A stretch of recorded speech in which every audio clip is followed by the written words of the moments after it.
Off you go. You get cracking, please, mate.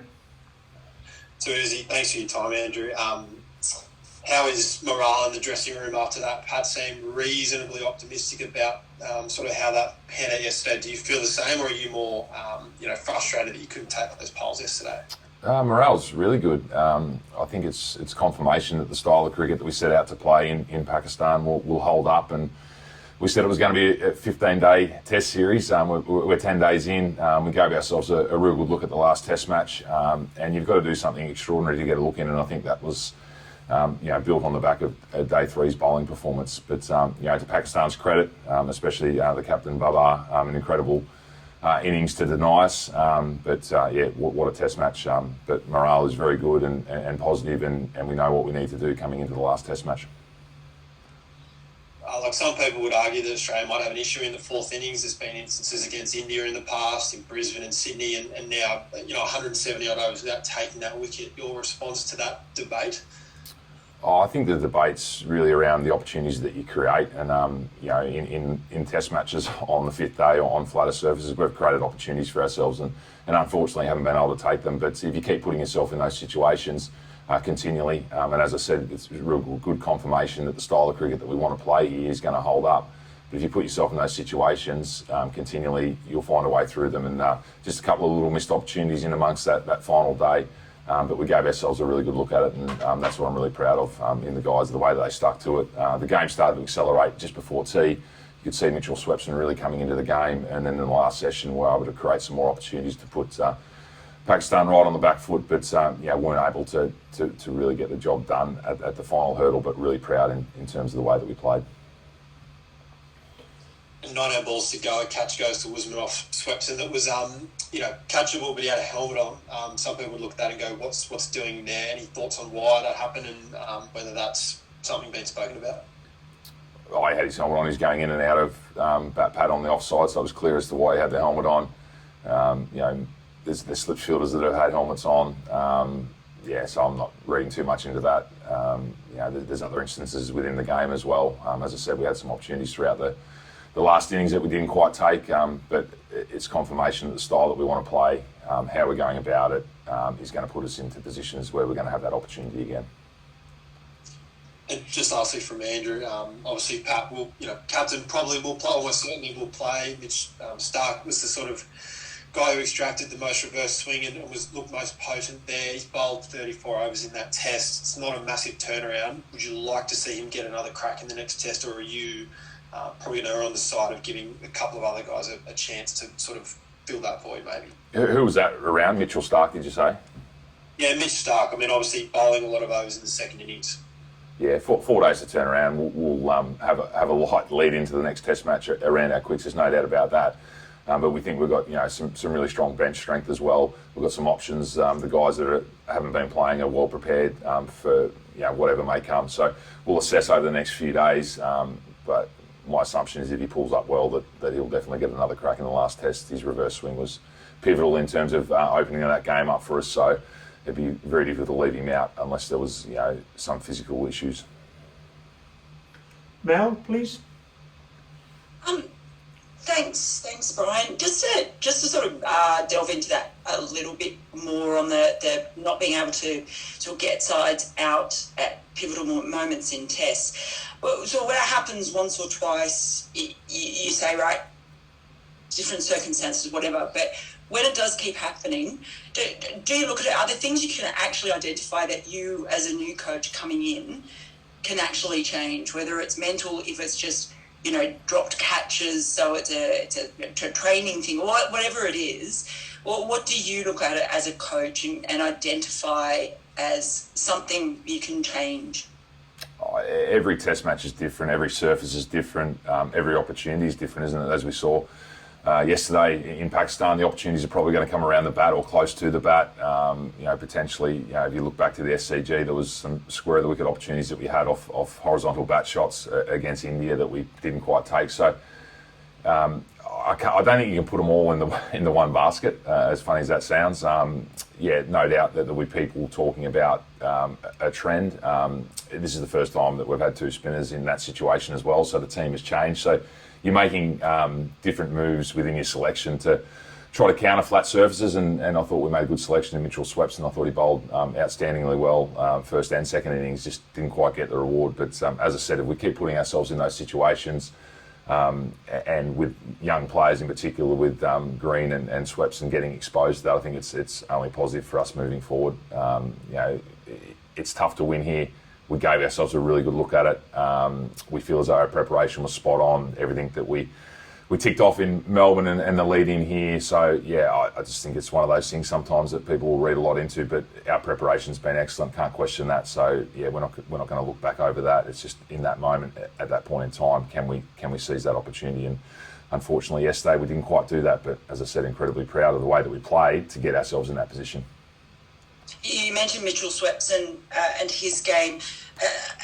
Overall, has he done enough for you to say he's going to be a second spinner in Lahore? Should you play a second spinner? Oh, we'll look at the surface every time.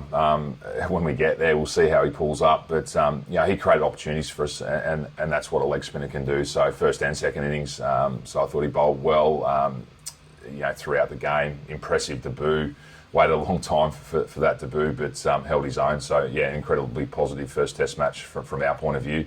But we'll assess the conditions. We'll try to make the right decisions around the best team for that surface against the opposition. So does that include Mitch Swepson?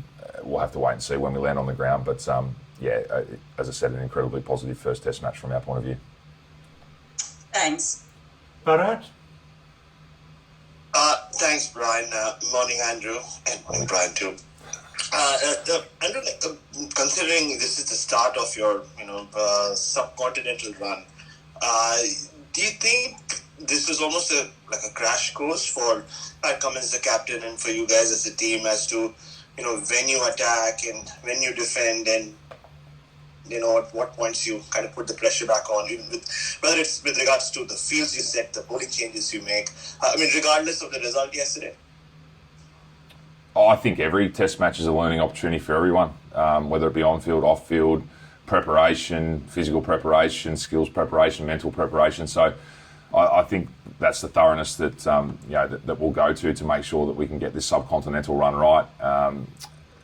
I think the way to judge a team in the subcontinent is the positions that they can get themselves into and the opportunities that they create, and how often they do that. There's Australian teams that have come here before and haven't got themselves in a strong position. So as I said before, incredibly proud that we've been able to do that. I thought Pat moved the bowlers around extremely well yesterday, navigate his way through that last session to create a winning opportunity. From 4 down, people would have been sitting there saying that this one's potentially over, but to be able to navigate through to give us an opportunity as captain was a fair hit out, considering that's the first time he's been in that situation in the subcontinent. So no doubt he will still have learned a lot from that, as we all will. But yeah, from tee onwards to be able, or even if you can include the sort of 15 overs before tee, or the last 3 hours of the Test match, created a lot of opportunities. We said the game would speed up. That's when it sped up. The surface gave us something at that point in time. So to give us an opportunity to win, I thought he navigated really extremely well through for a captain that hasn't been here before. And just, Mel and Tom asked you about the fifth day finishes and how Australia haven't been able to bowl teams out. But specifically on Nathan Lyon, he looked more frustrated than you generally see him being on the field, even post-game. Do you think he's the kind of guy kind of bears that brunt, like saying, "Oh, it's my responsibility, I haven't done it again"? And just how do you think he's been, like, morale-wise? No, he's been extremely good morale-wise. Didn't sense frustration. I sensed a person that was in the contest at times, getting himself engaged in that. There wasn't a lot on offer, as we saw. We thought the wicket would deteriorate a lot sooner than it did in terms of the sort of last 3 hours of the game. But I thought he bowled extremely well the last day. His line was excellent, and he got stopped by a serious player in Babar. So 400 plus deliveries to negate through what we threw at him. In particular, Nathan Lyon was an extremely impressive innings. So I thought that Nathan bowled extremely well. He got his rewards late. Unfortunately, the team fell short, but the way that he went about it, can't question that. and yeah, 50 plus overs for 4 wickets, and a look at winning the game for Australia was impressive from my point of view. Thank you so much, Andrew. Have a great day. Cheers, mate. Andrew, if I can just jump back in. Fire away, Yep. Tom. Yep. Lost him. Tom, you still there?